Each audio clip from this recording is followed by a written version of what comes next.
انما یرید اللہ لیذھب عنکم الرجس اہل البیت ویطہرکم تطہیرا۔ اب تک ساری زمینیں کنہ کنہ کی ہیں۔ صحیح۔ کیوں؟ وہاں خطاب کس سے ہے؟ نساء نبی سے خطاب ہے۔ اس خطاب میں خدا بند عالم نے کبھی ان کو اہل بیت نبی کا ہی خطاب نہیں کیا۔ ہاں، نہیں کیا۔ آپ پہلی آیت سے لیجئے جو میں نے عرض کی، آیت نمبر 28 سے جی۔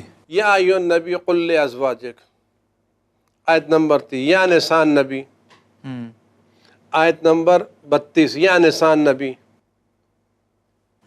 یعنی خطاب کس سے ہے؟ نبی کی بیویوں۔ نبی کی بیویوں سے خطاب ہے۔ یہاں خطاب کس سے ہے؟ اہل بیت سے۔ یہ بدلا یعنی کیوں؟ آپ کے کہنے کا مطلب یہ ہے کہ اہل بیت میں جو ازواج یعنی جو بیویاں ہیں وہ شامل نہیں ہیں۔ شامل نہیں۔ اس کی وجہ یہ ہے کہ ہم ابھی قرآن کے ہم زیادہ تفصیلات آپ کے سامنے جانے کی ضرورت نہیں ہے، آپ قرآن کی آیتوں کو پڑھیے۔ لیکن لغت کے اعتبار سے دیکھا جائے تو حضور کی میں بیویاں تو آپ سے شامل کر رہا ہوں نا، آپ اس کو قرآن کی آیتوں کو پڑھ کے دیکھیے، نہ تفصیل میں جائیے نہ کچھ جائیے۔ ایک عام آدمی ان آیتوں کو پڑھے گا تو کیا تاثر ہوگا؟ تو دو چیزیں ہمیں سامنے آ رہی ہیں آپ کی باتوں سے کہ ایک وہ بیویاں ہیں جن کے بارے میں ایک الگ لہجہ اختیار کیا جا رہا ہے، اور آپ کے بقول جو ہے وہ طلاق کی نوبت بھی آ گئی اس میں۔ ہماری بہت قرآن کہہ رہا ہے، جی، ہم قرآن کے ہم مطابق۔ کہنے والے کیا کہتے اور دوسری بیویاں ایسی ہیں جن کو احترام کی نظر سے دیکھا جا رہا ہے، تو انہی کو شامل کیا جائے ازواج میں، یہ اہل بیت دیکھیے میں۔ مفسرین اور علماء کا ایک مسئلہ ہے، ہوں، وہ لوگ جو ازواج کے شامل ہونے کے قائل ہیں وہ ساری ازواج کو شامل کرتے ہیں۔ اچھا، یعنی آپ لوگ کچھ کو شامل کرتے ہیں۔ ہم لوگ نہیں۔ ہوں، جو لوگ کہتے ہیں کہ آیت تطہیر میں ازواج شامل ہیں وہ ساری کی ساری ازواج شامل ہیں، وہ ایک دو کے شامل ہونے کے قائل نہیں ہیں۔ تو آپ لوگ کتنے کو مانتے ہیں؟ ہم کسی کو نہیں مانتے، نہیں اہل بیت میں وہ؟ نہیں مانتے۔ اس کی وجہ یہ ہے کہ دیکھیے علماء اسلام جو ہیں کیا کہتے ہیں، جو کہتے ہیں ان اہل بیت میں ازواج شامل ہیں وہ ساری ازواج کے شامل ہونے کے قائل ہیں کہ جتنی یہ بیویاں ہیں ساری؟ سب کی سب آیت تطہیر میں شامل ہیں۔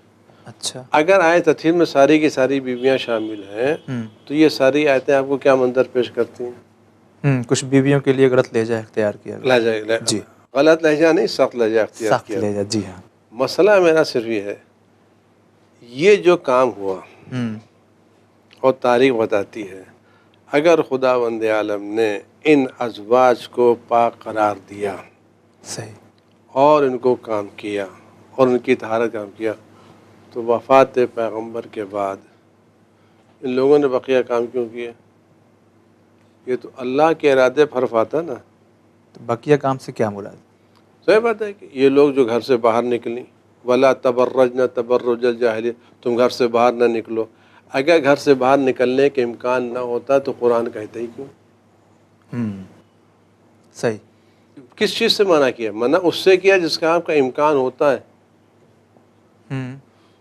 تو اگر خدا نے ان کو پاک ہی کر دیا تھا پکا، تو یہ ساری آیتوں کو آنے کی ضرورت ہی کیا تھی؟ لیکن قرآن کی اور بھی جو آیتیں ہیں، اگر خاص کر 30ویں پارے میں جو بہت سی سورے ہیں اس میں اگر پڑھا جائے تو بارش ہوئی، پھر اس کے بعد ذکر آتا ہے یہ لہلاتے ہوئی، یہ سبزے، یعنی ایک ملتی جلتی ہوئی بات لگ رہی ہے۔ تو اس لحاظ سے اگر دیکھا جائے تو پھر یہ تو ملتی جلتی بات ہے۔ ملتی بات نہیں، یہی مسئلہ ہے کہ عربی کے اعتبار دیکھیں ملتی جلتی بات ہے ہی نہیں۔ اچھا۔ مسئلہ یہ کہ یہ ساری جو چیزیں عربی کے اعتبار سے ہیں، یہ سارے جو الفاظ و ضمیریں اور فعل استعمال کیے ہیں سب فیمیل کے ہیں۔ ان کنتن تردن من یات من کن، کیا کہتے ہیں، من یقنت من کن نوتها اجرها مرتين اعتدنا لها یا نساء النبی لستن اتقیتن فلا تخزین وقرن فی بیوتکن ولا تبرجن۔ یہ ساری ضمیریں کس کی ہیں؟ مؤنث کی ہیں۔ تو پھر کیا اس کا مطلب تو وہ مفسر آیت تطہیر میں ایک ضمیر مؤنث کی نہیں ہے۔ انکم جو طاہرکم، جی، یہاں کم کی ہے وہاں کنہ ہے۔ کنہ عورتوں کے لیے آتا ہے، کم مردوں کے لیے آتا ہے۔ خود جناب ام سلمہ سے روایت ہے کہ انہوں نے جو روایت اس میں نقل کی ہے وہ نقل کی ہے کہ جب یہ آیت نازل ہوئی تو یہ رسول اللہ میرے گھر میں تھے۔ اچھا۔ رسول اللہ صلی اللہ علیہ وسلم میرے گھر میں تھے اور اس وقت یہ آیت نازل ہوئی. جب یہ آیت نازل ہوئی تو رسول اللہ نے حضرت علی، جناب زہرا، امام حسن اور امام حسین کو اپنے ساتھ چادر میں لیا جی. اور کہا پروردگار ہؤلاء اہل بیتی، یہ میرے اہل بیت ہیں. اس سلسلے میں جب میں نے اس چادر میں داخل ہونے کی کوشش کی تو رسول اللہ نے چادر کا کونا کھینچ لیا اور مجھے چادر میں داخل ہونے نہیں دیا. کہا کہ تم نیکی پر ہو لیکن اہل بیت میں شامل نہیں ہو. اگر یہ آیت ازواج کے بارے میں نازل ہوئی تھی تو جب جناب ام سلمہ بعنوان زوجہ پیغمبر اس میں داخل ہو رہی تھیں تو پیغمبر نے داخل ہونے کیوں نہیں دیا؟ اگر قرآن کے مطابق دیکھا جائے تقریباً سورہ ہود کی جو میں نے یہ نوٹ کیا ہے 73 آیت، جس میں جناب سارہ کا یہ کہنا کہ میں تو اب بوڑھی ہو گئی ہوں، میرے شوہر بوڑھے ہو گئے. اس میں فرشتوں کا یہ کہنا کہ آپ شک کر رہی ہیں مطلب کہ اس میں باقاعدہ اہل بیت کہہ کے ہے کہ آپ کے ہاں ولادت ہوگی، آپ پہ اللہ جو ہے اے اہل بیت آپ پہ کرم احسان کر رہا ہے. ایک لفظ کو دیکھ کے عرفان صاحب نہیں ہو سکتے. مسئلہ یہاں پر یہ ہے کہ یہاں جو اہل بیت کا مسئلہ ہے، یہ اہل بیت سے کس چیز کا بیت مراد ہے؟ تو وہاں پہ اہل بیت سے کیا مراد ہے؟ یہاں اہل بیت نبی نہیں ہے، اہل بیت رسالت مراد ہے. اور اس اہل بیت میں خود نبی بھی شامل ہے. کس اہل بیت میں؟ آیت تطہیر میں لیطہرکم اہل البیت. ہاں تو اہل بیت میں پیغمبر ہے یا نہیں ہے؟ بالکل. تو اگر پیغمبر ہے تو مالک ہے گھر کے نا. اچھا، وہ اہل بیت جو جناب سارہ کے حوالے وہ سے الگ مسئلہ. یہاں بیت سے مراد اہل بیت یعنی بیت نبوت. اس بیت نبوت میں جو رہنے والے ہیں، اس بیت نبوت و رسالت میں ایک رہنے والے رسول اللہ صلی اللہ علیہ وسلم، ایک علی علیہ السلام، ایک جناب زہرا، ایک جناب امام حسن. یہ رسول اللہ کا گھر نہیں ہے، یہ نبوت کا گھر ہے. نبوت کا گھر ہے. یہ تو بات روایت سے سامنے آ رہی ہے. آیت کے اگر دونوں آیتوں کو ملایا جائے، سورہ ہود کی 73 جو آیت ہے یہ، تو اس کے مطابق بھی تو اہل بیت ہے اور یہاں بھی اہل بیت ہے. لیکن ان دونوں میں آپ ملا کر کے دیکھیے، وہاں جو مسئلہ آپ کا ہو رہا ہے بسم اللہ اس میں جو ہے ازواج شامل ہیں. ازواج نہیں، صرف ایک ہی بیوی کا ہاں مسئلہ ہے. کیا کہتے ہیں؟ ایک ہی بیوی ہے. تو یہاں بھی تو کوئی نہ کوئی بیوی کو لینا چاہیے. آپ ام سلمہ سلام اللہ علیہ کو ہی اگر لے لیں. نہیں، امت نے جو باتیں کی ہیں قبلہ، وہ یہ بات یہ کی یا سب شامل یا کوئی شامل نہیں ہے. دیکھیے اسی اگر آپ کو آیت کو پڑھ لیجئے تو اس کو پتہ چل جائے گا اس اہل بیت میں بھی جناب سارہ شامل نہیں ہے. کیا بات کر؟ آپ قرآن پڑھ کے دیکھیے. جی. جب ان کو بشارت دے گی، قالت یا ویلتا االد وانا عجوز، کیا میرے کیا اولاد ہوگی، میں بوڑھیا ہو گئی ہوں. وہذا بالی شیخا، میرے یہ شوہر بوڑھے ہو گئے. ان ھذا لشیء قالوا اتعجبین من امر اللہ. تعجبینہ مؤنث کا صیغہ ہے، فیمیل کا صیغہ ہے. اچھا، صیغہ کس کا ہے؟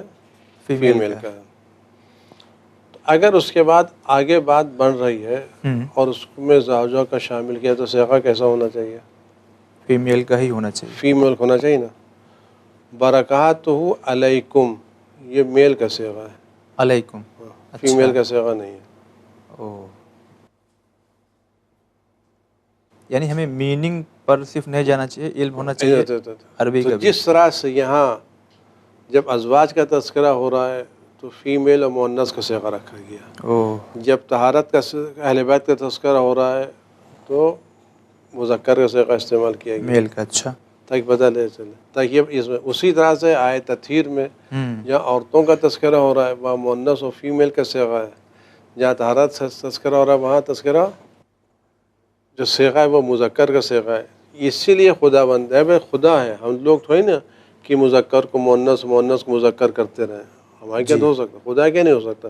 خدا نے ایسی یہاں پر اہل بیت کے ساتھ لیطہر علیکم اہل البیت بتایا کہ یہاں بھی علیکم کا جو مذکر کی ضمیر استعمال کی، اس میں بیویاں شامل نہیں ہیں. یہ اہل بیت جناب ابراہیم سے متعلق ہے. وہاں رسول اللہ سے متعلق ہے، یہاں جناب ابراہیم سے متعلق ہے. نہ وہ بیوی شامل ہے نہ یہ بیوی شامل ہے.